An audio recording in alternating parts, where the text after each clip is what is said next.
कमरा नंबर 7 के बीच बना हुआ दायरा हल्की लाल रोशनी में चमक रहा था। ये रोशनी अब सिर्फ रोशनी नहीं थी, ये जैसे सांस ले रही हो, धीमी धड़कन की तरह। उबैद ने महसूस किया कि कमरे की हवा भारी और गंदी हो चुकी है। उसका जिस्म वहां मौजूद था, मगर उसका जहन धीरे धीरे अपनी पकड़ खो रहा था, जैसे जगह उसे महसूस कर रही हो। बुजुर्ग ने धीमी भारी आवाज में कहा, तुम जानते हो ये जगह अभी तक क्यों जिंदा है? उबैद ने हल्की सी सांस ली और बोला, इसलिए कि यहां लोग मरे हैं। बुजुर्ग ने सर हिलाया, नहीं, इसलिए कि यहां लोग भुलाए गए हैं। डायरी के सफ़े अपने आप पलटने लगे। हर सफ़े पर एक चेहरा था। किसी की आंखें खुली हुई थीं, किसी के होंठ आधे खुले, जैसे वो कुछ कहना चाहते हों मगर कह ना पाए हों। उबैद ने देखा कि वो चेहरे उसे सीधा देख रहे थे, जैसे वो उसे पहचान गए हों, जैसे वो जानते हों कि वो यहाँ क्यों आया है। बुजुर्ग ने पूछा, तुम यहाँ क्यों आए हो उबैद? उबैद ने कुछ लम्हों की खामोशी के बाद जवाब दिया, सच जानने के लिए। बुजुर्ग ने आंखें बंद की और धीरे से कहा, सच हमेशा महंगा होता है। अचानक कमरा लरज उठा। दीवारों पर लगी तस्वीरें हिलने लगी। खून नहीं टपक रहा था, यादें टपक रही थी। आवाजें उभरने लगी, चीख नहीं, सिर्फ दरख्वास्त।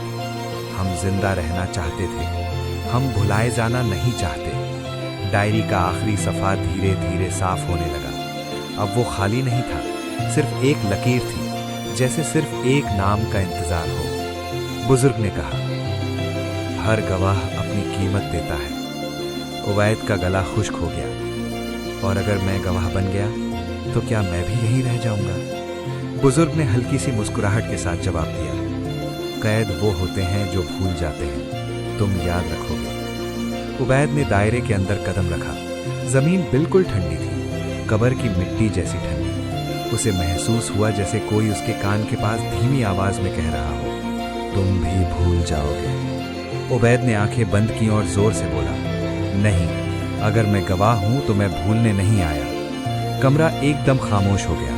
लाल रोशनी तेज हुई, फिर धीरे धीरे सब कुछ अंधेरे में घुल गया। सुबह हुई। नूराबाद पर हल्की सी धूप फैल चुकी थी। गलियों में जिंदगी चल रही थी, दुकानें खुल रही थीं, लोग बातें कर रहे थे। उबैद मुसाफिर खाने के बाहर खड़ा था, जिंदा, मगर उसकी आंखों में वो गहरापन था जो सिर्फ कुछ देख लेने के बाद आता है। उसने अपनी जेब से डायरी निकाली। डायरी बंद थी। इस दफा कोई सफ़ा अपने आप नहीं पलट रहा था। बुजुर्ग कुछ दूर खड़ा था, बिल्कुल आम लग रहा था, कोई अजीब चीज नहीं। तुम जा सकते हो, बुजुर्ग ने कहा, गांव तुम्हें नहीं रोकेगा। उबैद ने पूछा, और कमरा नंबर 7? बुजुर्ग ने सीधा जवाब नहीं दिया, सिर्फ इतना कहा, कुछ जगहें सिर्फ उस वक्त होती हैं जब उनकी जरूरत होती है। उबैद ने पीछे मुड़कर देखा, वहां सिर्फ खाली जगह थी, न दरवाजा न दीवार, जैसे वहां कभी कुछ था ही नहीं। बस की आवाज आई। उबैद ने डायरी बैग में रखी और बस की तरफ चल पड़ा। उबैद अपने घर आता है। शहर बिल्कुल खामोश था। उबैद अपने कमरे में बैठा था।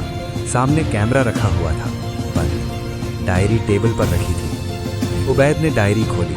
आखिरी सफ़े पर लिखा था, आबिद, गवाह। उबैद ने कुछ लिखा नहीं, कैमरा ऑन नहीं किया, सिर्फ डायरी बंद की, लाइट बंद की और खिड़की से बाहर शहर को देखता रहा। उसे पता था, अगर वो भूल गया तो कहानी फिर से किसी और को बुला लेगी। स्क्रीन धीरे धीरे ब्लैक हो जाती है।